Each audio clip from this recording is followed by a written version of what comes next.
Hello, I'm Bjorn, and I do movies. And welcome back to another State of Bjorn. This one's coming a little early, so we're going to call it Fall 2024. I think I usually do winter.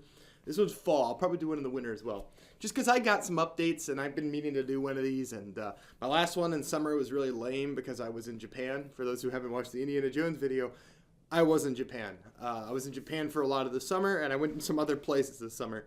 Hence why the videos have been so slow. I was all over the summer doing stuff for school, some research. So yeah, I've been really busy, and I'm about to get busier. Hence why I'm giving this update. So right off the bat, just expect videos to be a little sporadic. I'll try to do movie reviews, but there haven't been many movies I've been interested in reviewing really coming out. And like a couple like weapons and centers, I just keep missing them because I've been doing so much stuff, and I just haven't had time. It's been a very chaotic time in my life. And to tell you all the truth, I'm very close to graduating. I am working a new job. It has long hours and it's very intensive, and it involves, some very complicated stuff. Anyway, that job is going to be taking up a lot of my time, I suspect. Plus school. So you guys can expect videos to be a little sporadic.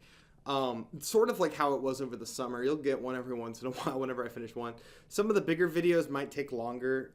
Like for example, I've been working on this really complicated video, which is the return of the movie detective character I did for when I got my content stolen by Roku.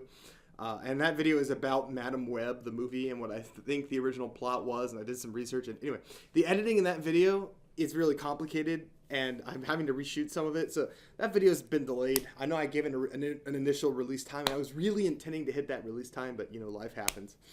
So let's kind of cover what's come out since I did the last one. Obviously, Indiana Jones, Terrorman and Reach, and I finished the Get Out guys. That's a lot of stuff, actually. I got a lot done. Terrorman and Reach is the reason why there hasn't been so much of the other stuff I promised. It's because it ballooned out of proportion in size. It started smaller scale and smaller as a script, and then I wound up basically writing almost a feature-length script for it. So it's not a short so much as it is a long now. Hopefully the shorts going forward won't have that happen again. And speaking of shorts, I actually have a new short to announce. If you're in my Discord server, link in the description, and you can join and ask me questions. I'm always active on there, or try to be. I asked my Discord server, because I was writing the script for the Get Out Guys 2, which will come after Justice League Dark 3 is finished. We'll get into all that later. And that script has turned out really well. But while I was writing that script, I came in with a problem, because the main antagonist, I was trying to explain sorry, there's a freaking mosquito trying to bite me. My God. The main antagonist, I've been trying to explain his motivation, and he's a controversial character. If you haven't seen the poster, it's here. He's right over here. I think we all know which one I'm pointing out. I can't really say. So as I was writing the script, I had this intro bit that was going to introduce his character and explain who he is, because I'm doing a very different and complex version of that character as opposed to the comic book version. And the more I fleshed out his backstory, the more I realized it was too long, and I was either going to have to cut it down or spin it off into a Bjorn. And I decided, after asking my Discord server, because this is a hard character to do a Bjorn for very evident reasons. You two ain't gonna like this one. Expect a lot of Villain from WW2 and Mustache Man, my classics from the Indiana Jones movie scripts, to kind of come back.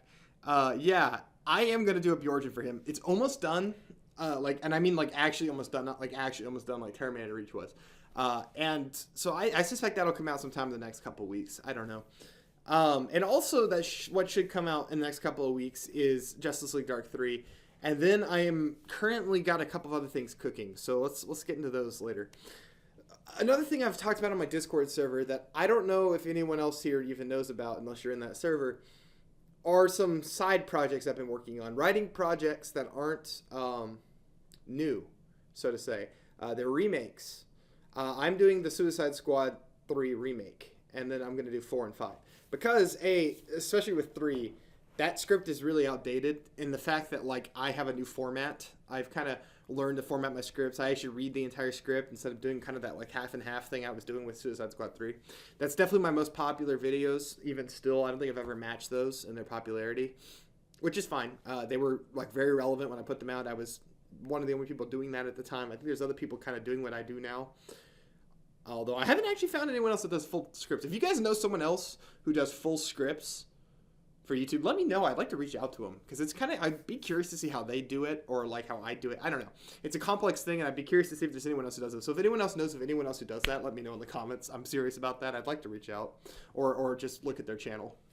Anyway, so yeah, Suicide Squad 3 remake. What it's going to be? It's going to be a re-recording of the original script. With me doing the character voices more than I did back then, me like showing the whole script and reading all the dialogue. But also, it's an opportunity for me to go back and fix mistakes I think I made. There's a couple of them. And if you guys have any mistakes you think I made in 3, 4, or 5, it's not too late. Let me know in the comments and I'll look at them and see if I agree. I've got a lot for 5 and 4. 3, I only have a few things I'm going to fix. I'm going to add some new scenes in to flesh out some characters. Maybe bring some more characters to the forefront who weren't necessarily important in my mind when I was writing the scripts, but have gone on to be kind of important. Flatline. Anyway, so that's really that. So expect that soon. That's done.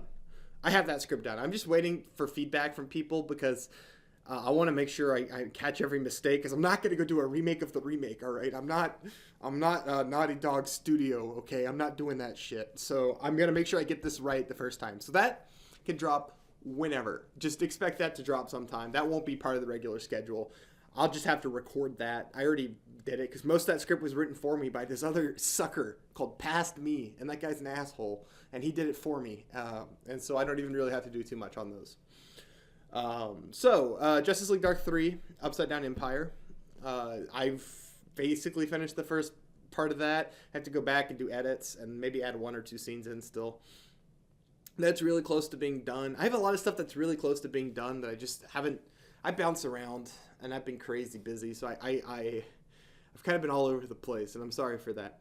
So now there's some other series because I got really busy, and then all of a sudden it was 6 months later and I hadn't worked on them, that are kind of like TV shows that are kind of just in limbo. Obviously, I just announced a Deadlands Season 2. That was just to tide people over on Deadlands and give you a hint of what I'm working on. Deadlands won't be on for a while because I'm going to finish some other stuff first, namely the Stormlight and Arcane scripts. Those were things I started, did 1 episode of, and then just got busy and worked on more popular stuff. I want to go back to those because they're passion projects for me.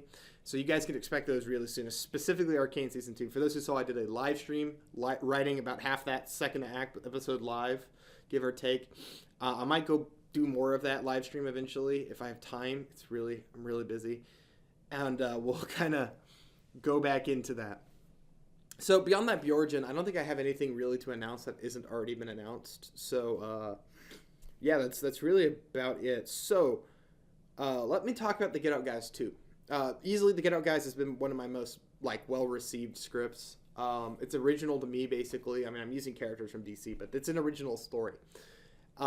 And in that way, I think it's very personal to me, and I get a lot of freedom in my mind with it. Like with Justice League Dark, right? I take a lot of liberties with the source material, but I feel kind of bound to keep certain characters the way they are.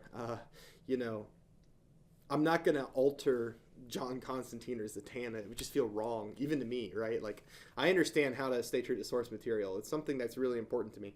But to Get Out Guys, there is no source material, so I can do whatever the hell I want. No one can stop me. They cannot stop me. Even though they've tried. They've tried many times and failed every time. So, Get Out Guys 2 is a very different and also very similar script to the first one. It's much more character-driven. It's funny, and its funniest moments are funnier than the best moments in 1, I think. But overall, it's less funny.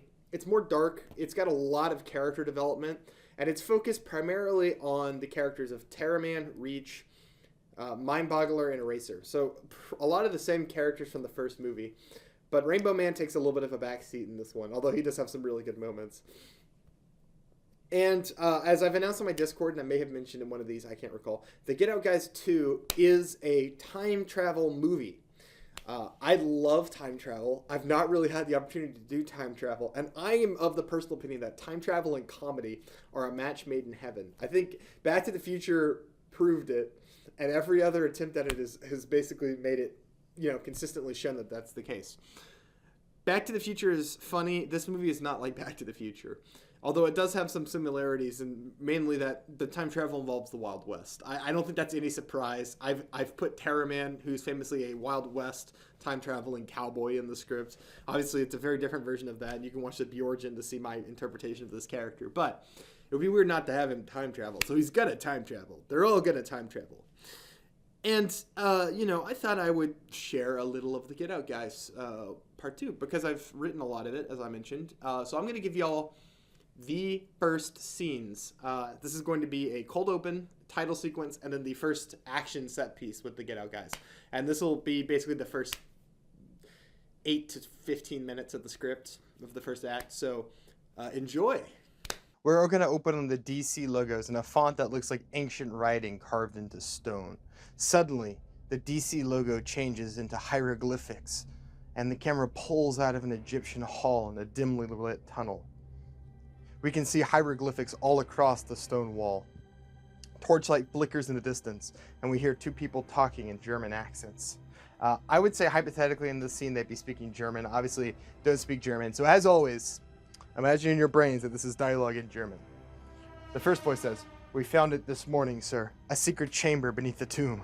The second voice says, "As the tablet said, the Akantar. The American was onto something. Shame he didn't live to find it. What was inside the tomb?" The first voice says, "We didn't really go in. We came for you, sir. It frightened us." The second voice says, "Why?" And the first voice replies, "It was glowing, sir. Glowing green and blue. It is not a natural thing." The second voice says, "That is precisely why I must have it." We pan down the hall, revealing a World War II villain banner, complete with a previously Buddhist symbol.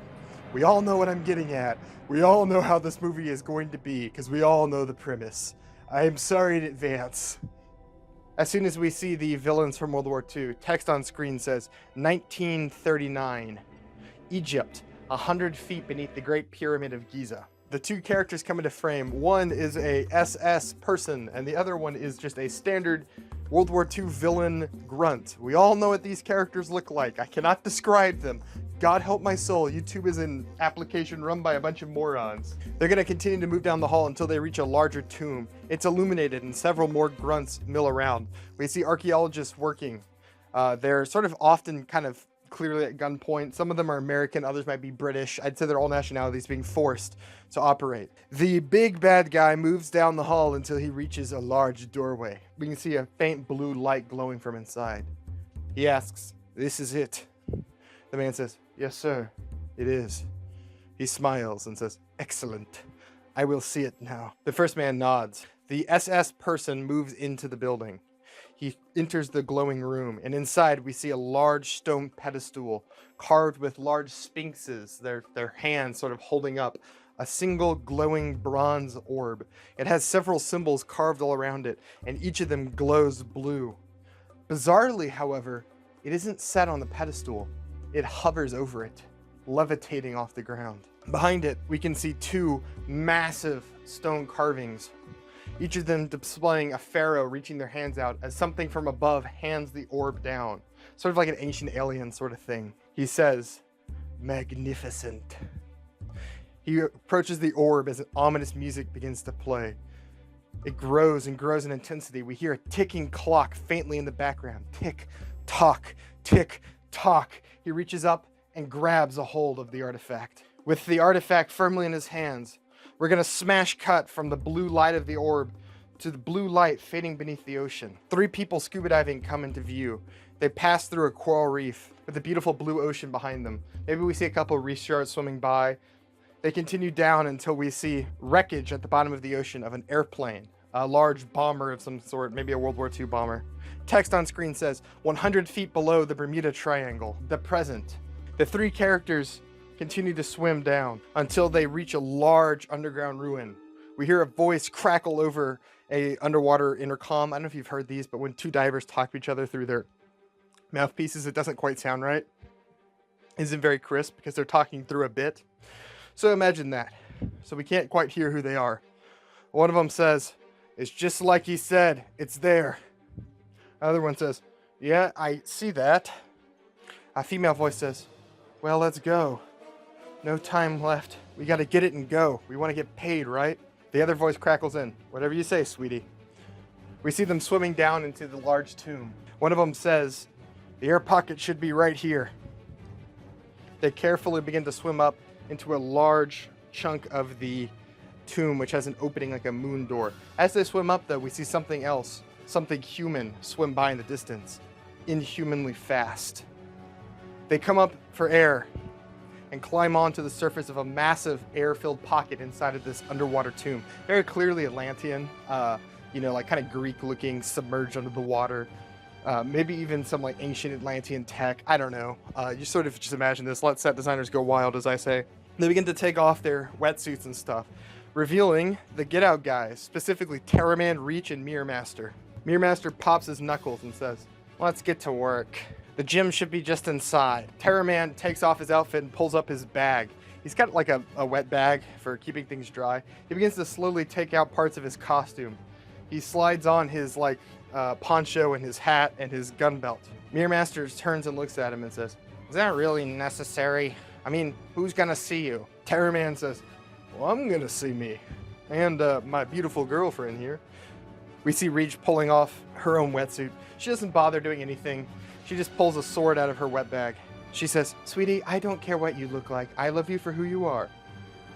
Terraman says, exactly. But I love me looking like a cowboy. I'm Terraman, not Guy. It's all about branding. Mirror Master says, again, no one is here to see you. Terraman says, you don't know that. There could be people down here. Who knows, right? This is some legendary gym. Certainly there's something protecting it. Mirror Master says, oh God, you're insufferable. Terraman says, that is not nice. Reach says, boys, please. We came here to get the gym. She turns to Terraman. This is for the money. He says, yeah, just want to look nice. Mirror Master says, you can look nice holding a beautiful gym. Let's go. They begin to work their way down the hall. We can see Atlantean carvings and all this other stuff lining the walls of the tomb. Mirror Master says, client says it's a straight shot to the gym. A whole secret thing, and the electromagnetic field around this place was supposed to protect it from the modern world. Terraman says, I still cannot believe this thing is causing the Bermuda Triangle. Reach says, yeah, it's kind of unbelievable. I mean, how many ships and airplanes have been sunk because of this stupid gym?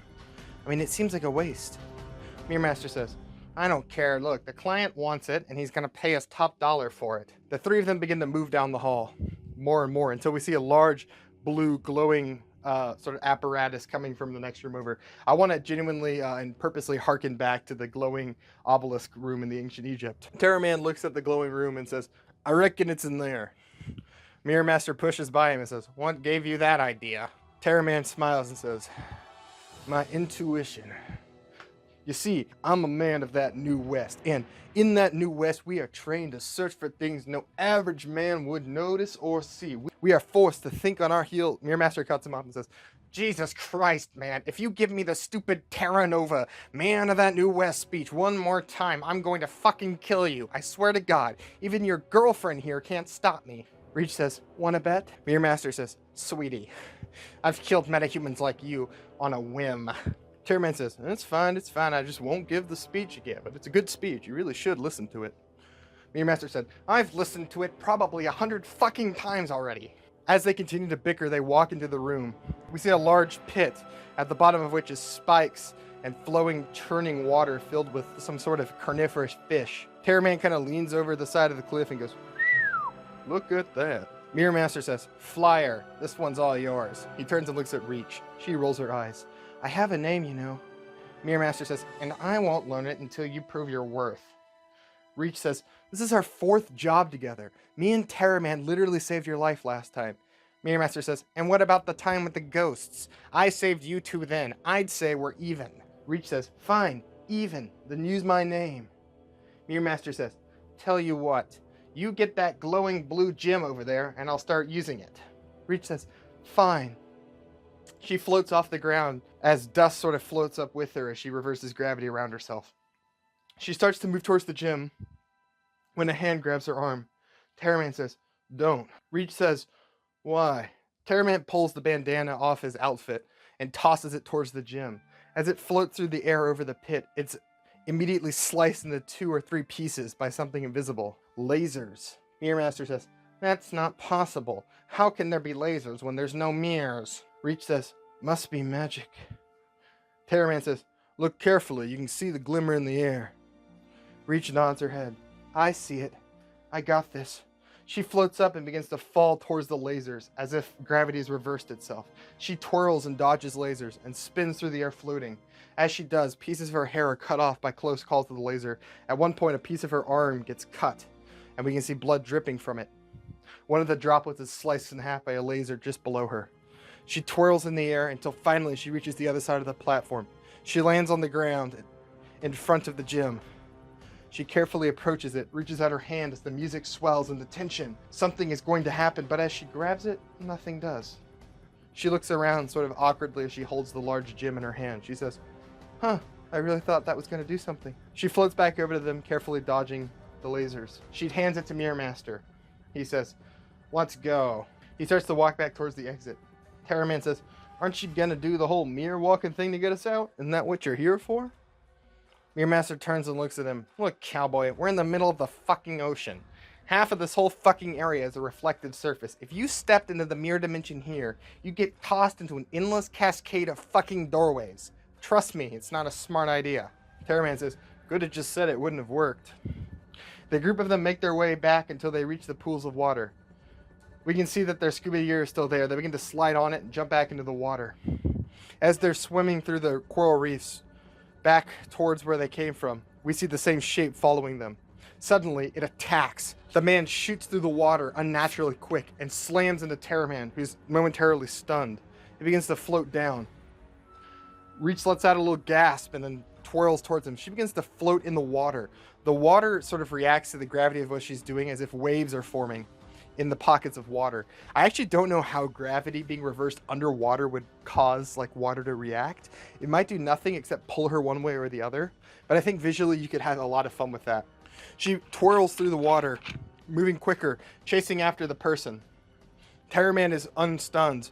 Just as the fish comes back around, he twirls himself out of the way and punches the fish man with his perfect reaction time. The person is momentarily shocked but recovers, trying to twirl away, but reaches there. She uses her powers on a large chunk of rock, sending it tumbling on top of the human fish person. He seems to be crushed underneath the rock. Mirror Master says, Jesus, what the fuck was that? Terror Man comes in over the intercoms and says, I reckon it was some sort of human fish. I ain't seen anything like it. Reach says, let's get back to the boat. I think I got him, but who knows, man? We hear Mirror Master grumble over the intercom. Fucking metahumans, every goddamn time. They quickly reach the surface, and we can see a large boat anchored. They climb up the anchor and arrive at the boat. As they begin to climb up onto it, Rainbow Man peers over the side of the boat and says, did you bloody get it? Terror Man slides off his scuba mask and holds up the blue gemstone. One gem of the sea, courtesy of Terror Man, this mere asshole, and my beautiful girlfriend. Mirror Master pops up and takes off his own mask.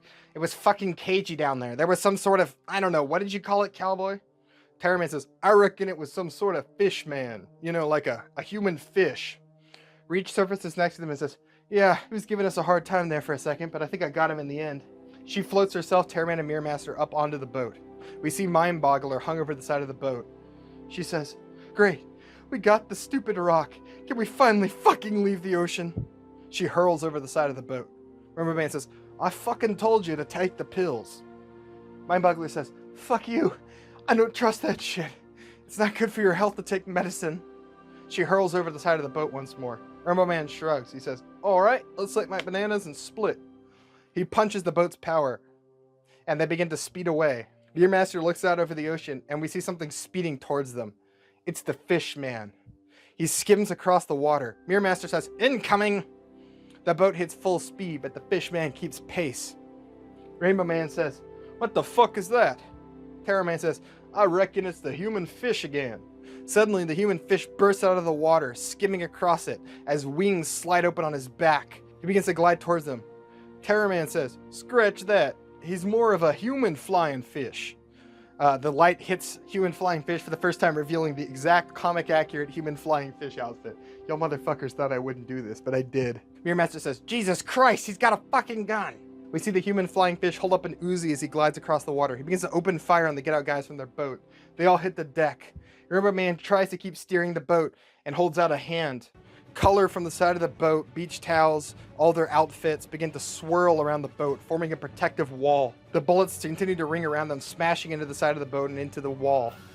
Mindboggler continues to hang over the side of the boat, vomiting.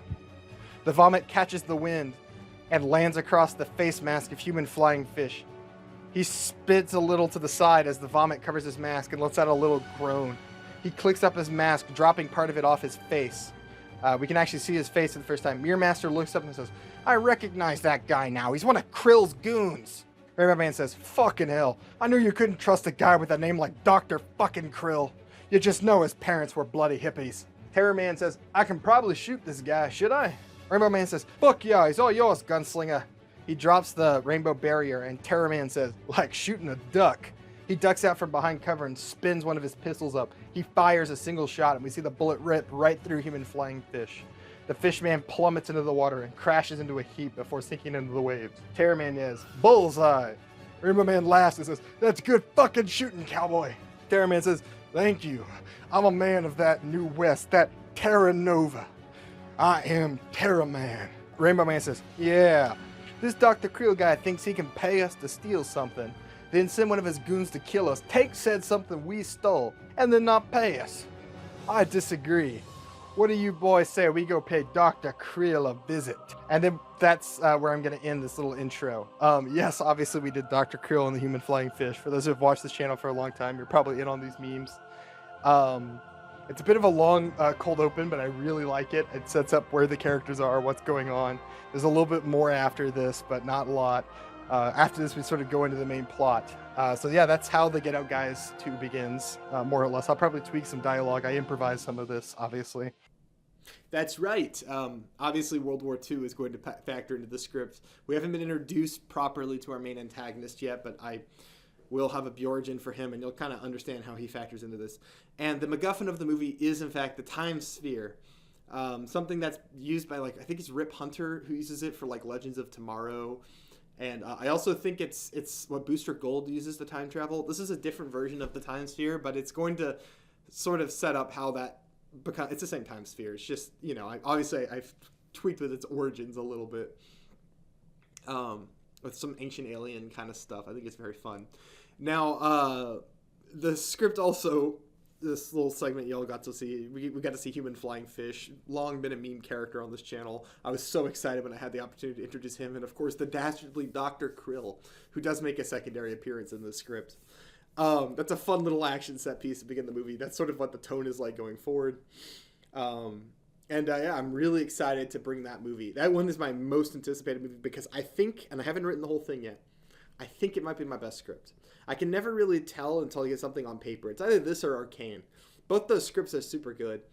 And I think this one is special to me because I think it's fucking funny. It's really funny all the way through. And it's also very dark. It's got some very dramatic moments. It's got some really surprising and shocking moments. It's got great character development. It's got a really good villain. And it's got, you know, the dynamics of this characters. I've got it to a science at this point. I think I understand them pretty well, and I understand how they play off each other. And the Terra Man Reach inclusion has flowed seamlessly into the franchise. I think it works perfectly. So, y'all can look forward to that. But also coming out is Justice League Dark 3 Upside Down Empire, which will end the Justice League Dark franchise I'm doing on this channel, just like Suicide Squad 5 ended that franchise, sort of. And this is a script I'm excited for. I've had it in mind since I wrote the first one.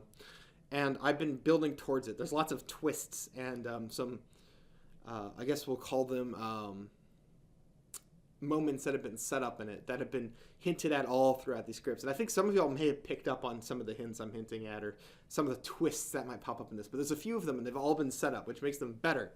So good luck. If you can figure them out ahead of time, I'll give you a nickel. You'll get a nickel. So without further ado, I've got the first 15 minutes of that as well. Why not? It's the opening sequence, cold open, and then an origin story for Dr. Mist and his involvement in a larger bit of the plot you might not have known about. So, without further ado, there it is. We're going to open on the DC logos. As it goes through its animations, it slowly begins to tilt until it's upside down. We can see shadows begin to grow from its edges, slowly consuming it. It continues until the entire logo is dark and upside down. We zoom into that darkness, then pull back, revealing a line of moving energy floating in the air. It's one of Upside Down Man's gateways, still being torn apart. Standing around it, we see John Constantine, Zatanna, and a man we've never seen before in a well-cut suit. He has a sword on his back.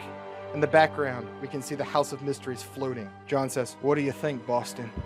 He looks up and to the side, and we can see Dead Man floating in the air. Traditional Dead Man. He says, "I don't know what it is, but it's putting out some pretty serious spiritual energy. It's unlike anything I've ever seen."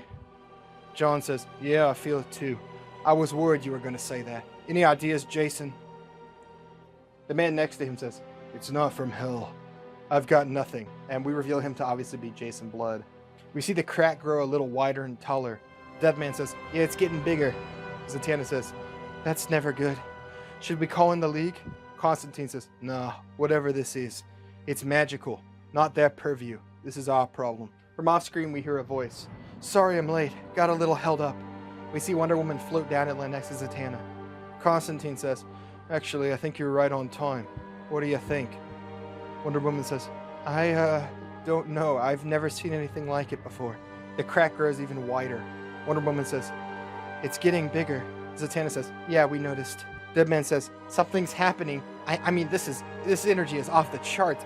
I've never seen anything like it. It's fucking unreal." Jason Blood says, "I feel it too.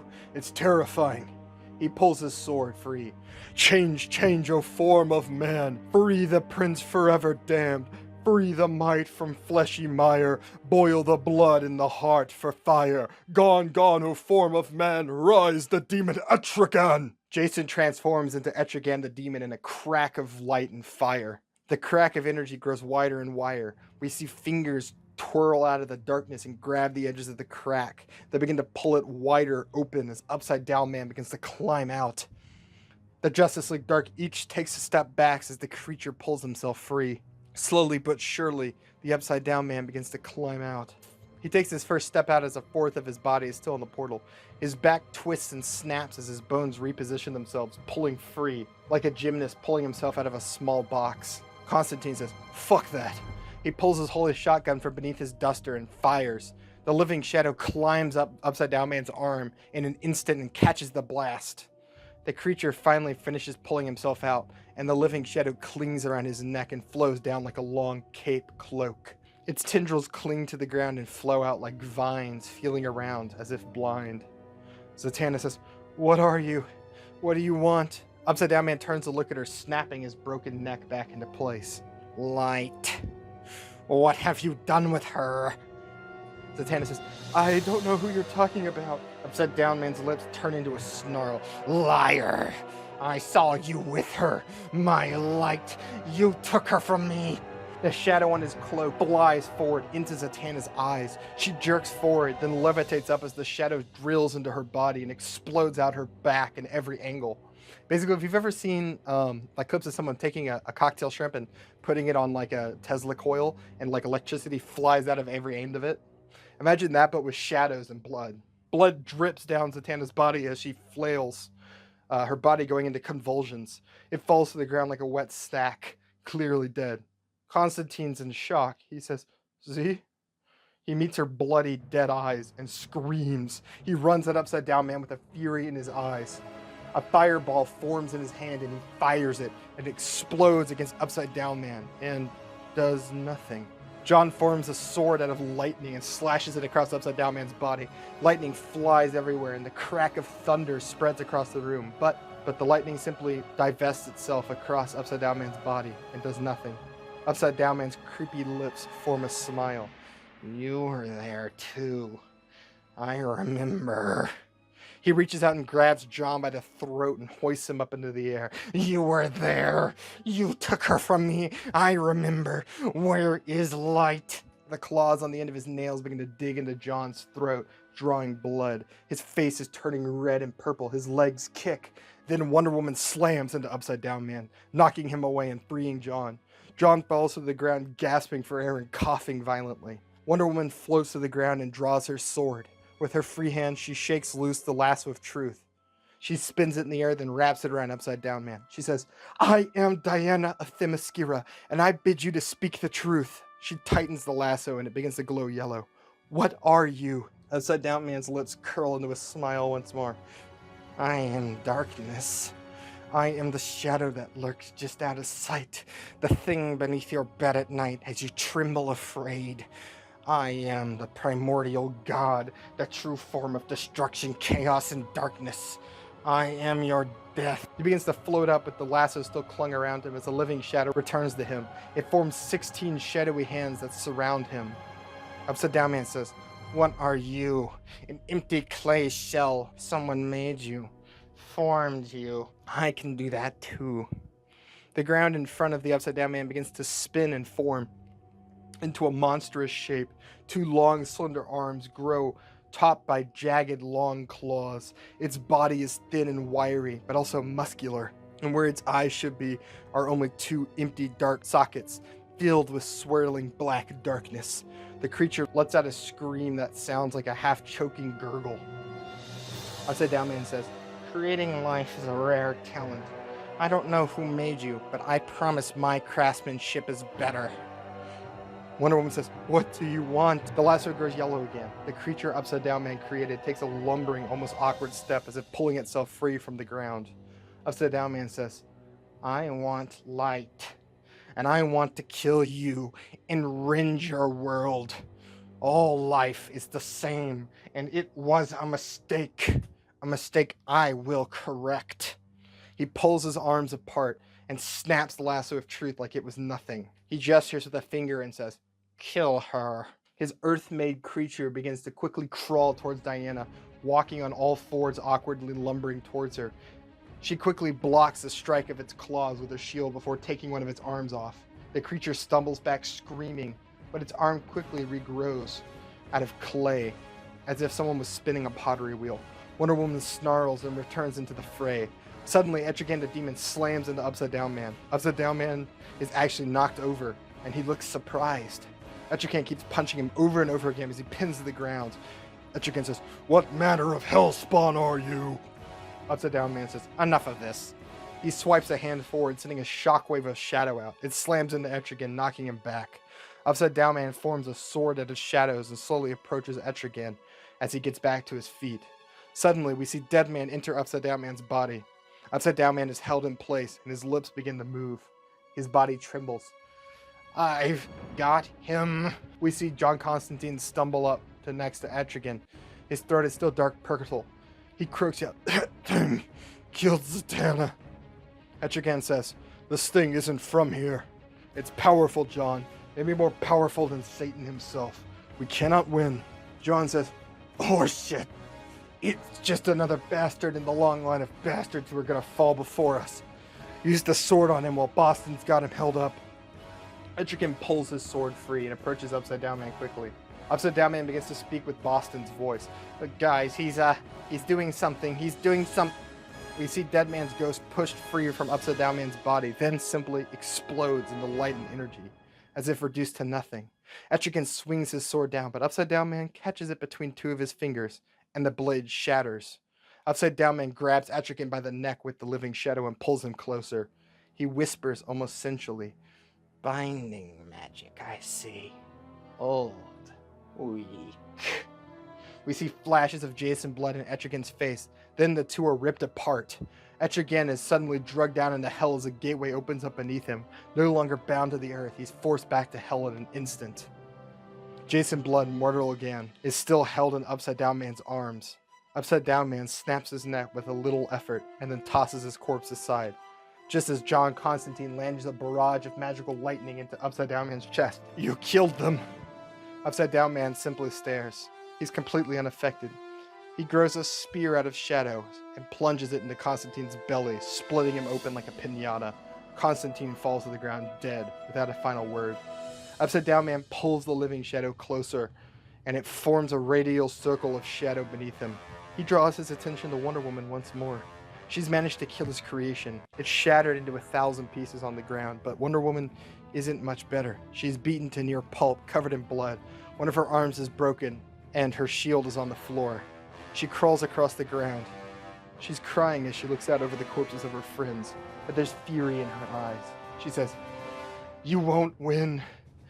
Upside Down Man floats beside Diana, landing on the ground. All of Light's life is the same. So desperate to cling to that spark she gave of herself. You were impressive, I must admit. The spark she gave you must have been spectacular.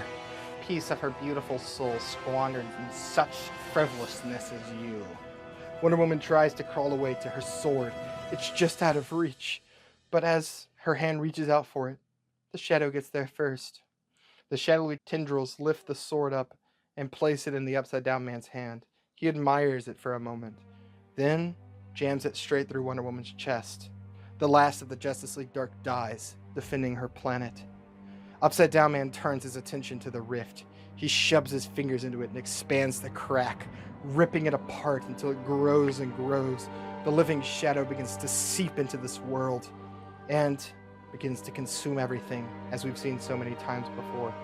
It consumes the planet until it's covered in nothing but shadow. We see a shot of the Earth as it's slowly consumed by the shadow, continent by continent: Australia, Asia, Europe, America. Text on screen says Earth 247, but as the shadow covers the last of the Earth, leaving it in darkness, that text slowly fades away and is replaced with the term, the shadow dimension. We cut to that swirling darkness and see Upside Down Man floating in the center of it. We hear the shadows whispering to him. "Not here. I found the wrong world." "How?" The whispering continues. Upside Down Man begins to carve runes into the air. "I see it now. Sorcery. Using the arcane to block my vision. What pests! They think they can hide their world from me." He draws a few more hurried symbols, and then more and more, as if he's dueling someone. In front of him, the expanse of the shattering appears, all the crackling lines of the multiverse laid out before him. As he watches, new cracks expand, growing out. Universes continue to crack and splinter as the multiverse grows and grows exponentially. As he watches the universe grow closer to its inevitable destruction, he follows a certain crack. It splits a few times, but he always follows the main branch, the center crack. A faint glow emanates from it, different from the others. Upside Down Man says, "There you are, Light." The camera begins to rotate as he studies the shattering, slowly spinning until it's upside down. The camera pans out until we see a shattered and destroyed ruins of Metropolis, the Daily Planet sun cracked in the middle. Darkness surrounds everything, no life left on the planet. And as that darkness consumes the scene, we get the title drop, Justice League Dark, Upside Down Empire. We're going to cut to a dark bedroom from that darkness. All of the furniture is ancient. Curtains billow in the wind from an open window. The walls are made out of yellow stone. The frame is centered on an open window. We see text that says Earth 2, the lost city of Kor, 3,500 years ago. We hear screams from outside the city and cries of alarm. A man shrouded in darkness sits up in the bed, and suddenly a brilliant white flash of light shoots by as a comet crashes into the earth. We see a brief explosion of fire in the distance, then a single blinding light. As the brilliance of the light fades, we can see a single glowing ball of light in the distance. It illuminates the man in the bed, and we realize it's Dr. Mist. Only he's dressed in the regalia of an African king. He rushes out the door. We see him approach the city gates on horseback, surrounded by 6 armed guards. In front of him, a glowing field of mist spreads across the land. It seems to pulse like a heartbeat. A man dressed as a court physician approaches the mist. Mist says, "What is it?" The physician says, "I don't know, my king. I have never heard of anything or tale of such magic like it. It is beyond my imagination. The workings of the gods it must be." Mist says, "Then we shall see what they will of us." Dr. Mist nods and rides forward towards it. He approaches the threshold of the mist. He begins to hold out a finger towards it, and the mist seems to cling towards it as if wanting to latch on. Dr. Mist gets off his horse, then steps into the mist. The mist swirls around him on all sides. It continues to pulse and flash with brilliant white light. Then it seems to clear away, surrounding him on all sides as if the mist is a ring around him. In the center, we see a woman floating off the ground. Her hair is glowing white, and her skin is luminescent. She turns to look at him with 4 eyes, each glowing a brilliant white. Slowly she drifts towards him. Before he can flee, she reaches out a single finger and touches his forehead. There's another flash of brilliant light. Then, she's just a woman. Bright, blonde hair, pale skin, only 2 eyes, which are a glowing, almost beautiful gray. She looks upon him and says, "I escaped him." Dr. Mist asks, "What are you?" The woman says, "I am light. And you must take my heed. Something is coming. Please, I need your help. I need you." And then she passes out. And that is where I'm going to end our preview of Justice League Dark. I hope you enjoyed the first chunk of the script. I'm really excited about this one. It's very good. It's very dark. Oh yeah, very fun opening sequence there. Of course, we got the reveal of Upside Down Man for this movie, and he does some naughty things in that opening. And also, we got the sort of backstory to Dr. Mist. We now understand that Dr. Mist was involved with Light, this other deity, the opposite of Upside Down Man in some capacity, maybe romantically. And maybe we're setting up some other stuff in that opening that might be kind of obvious. The first act of this should be coming out really soon. I think it's also very good. If it wasn't for Justice League, if it wasn't for the Get Out Guys 2 script turning out so well, I think this would be one of my favorite ones I've ever done. It's a shame because, dude, that Get Out Guys 2 script is so fun. It's so good. So this one is also very good, don't get me wrong. And I think it's probably going to be the second best or the best of the Justice League Dark movies. It's a toss-up between this one and one for me. So, you guys can look forward to that. But, we're not done yet. We still have some more stuff to talk about. Nothing new, mind you, just some stuff from the past. So, why don't I give you guys a little look at Arcane? Because, as I said, I read a lot of that script on stream, live at this channel. You can follow me there. And so, why don't we take a little peek at that? Without any further ado, I give you my take on Arcane Season 3 set in Bilgewater. We're going to open on the bustling streets of Bilgewater. Men in, piratey looking costumes move back and forth across towering wooden buildings hanging over the ocean. I'll show visuals of what Bilgewater's supposed to look like.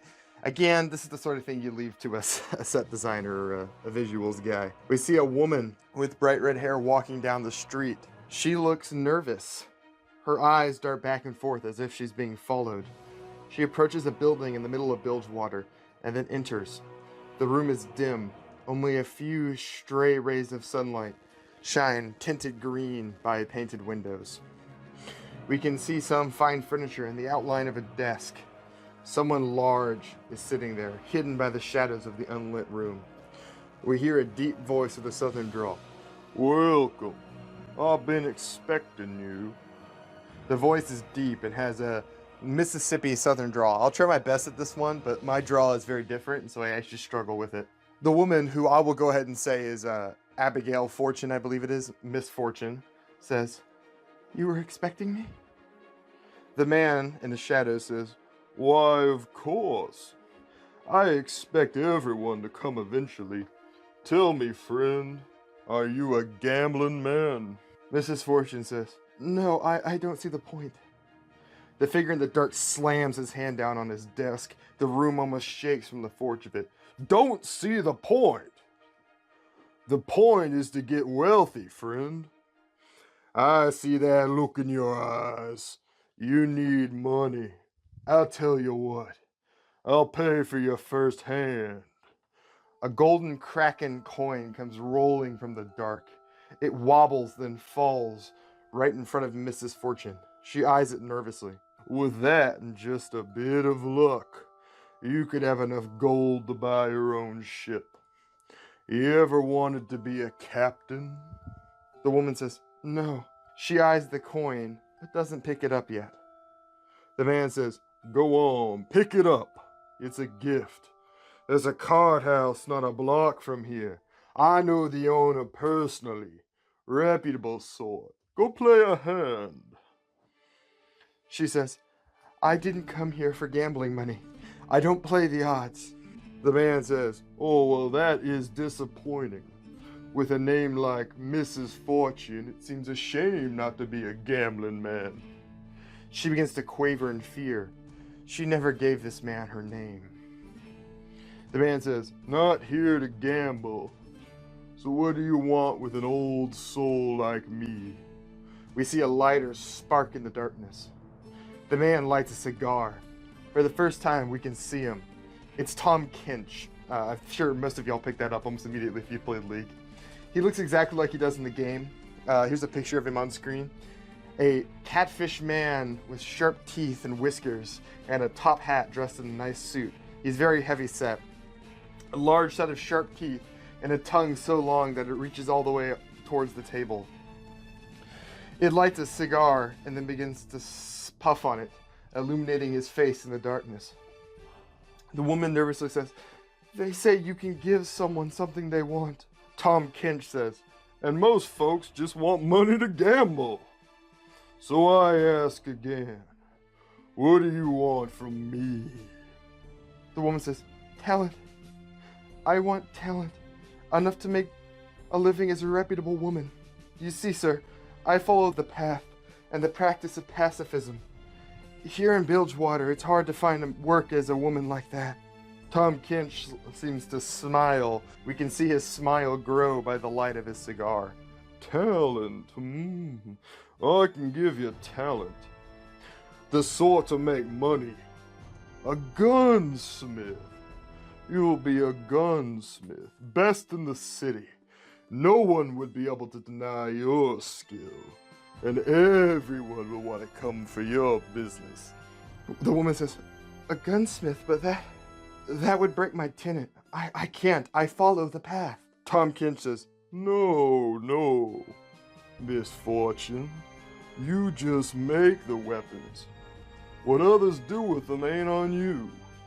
You wouldn't break your creed, you'd bend it away.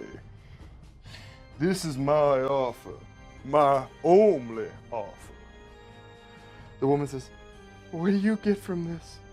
Tom Kinch smiles again. "Me, I'm an altruistic man. I get to help a woman in need. And let's say 10% of the profits. A man has to eat after all." He licks his lips with his long tongue. Miss Fortune says, "Fine, I'll do it." Tom moves his cigar from his lips and uses it to light some candles on his table. They illuminate the desk.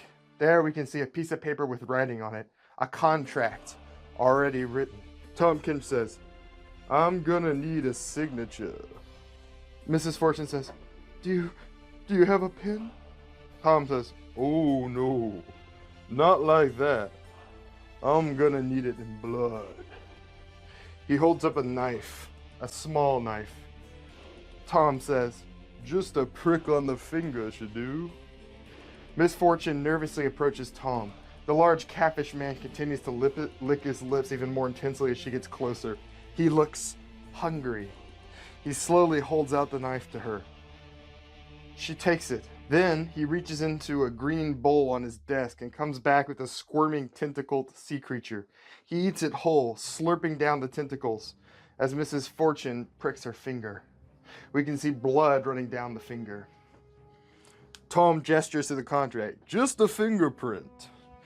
Oh, and you should know I expect profits. With the skill I'll give you, men will come from far around to get your weapons.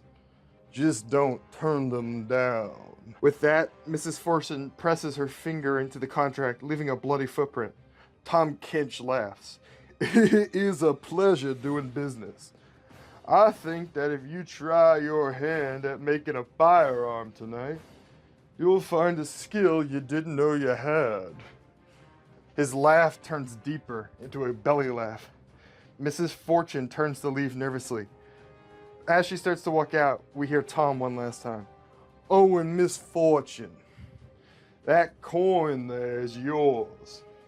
Think of it as a deposit on your new business." As Mrs. Fortune passes the coin, she picks it up. We can see the golden kraken glittering on the coin. The blood from her cut finger smears across it. From that coin, we're going to cut to the intro. There it is. I think I actually played this opening in one of the previous videos of this, but whatever. You pretend like you just saw it for the first time. That is the introduction of the origins of Abigail Fortune, and this sort of creepy look at the sinister machinations of Tom Kinch. So very exciting, very fun stuff. So what y'all can look forward to, just to reiterate, is the Get Out Guys 2. The Bjorn for Captain WW2 villain. I'm going to have to refer to the whole script that way. I'm sorry in advance. Justice League Dark 3, and the Suicide Squad remake, Arcane and Stormlight. And those will be coming out randomly. But also, Indiana Jones Act 2, some point, I will have that done. That takes a little longer to write because I have to pay so much attention to history and do a lot of research. So expect those to sort of be spaced out. But yeah, I look forward to sharing all that stuff with you. And thank you all for watching the State of Bjorn, the most important state of in the universe. More important than stupid Sony's State of Play. Who even cares about Sony? They're worthless. They're terrible. They're garbage. And definitely more important than the State of the Union, because like, who even cares about the Union? I mean, the Civil War happened a long time ago. It's not even relevant now. I don't know why they even talk about it anymore. So yeah, I'll see you all in the next one, sometime in the winter probably.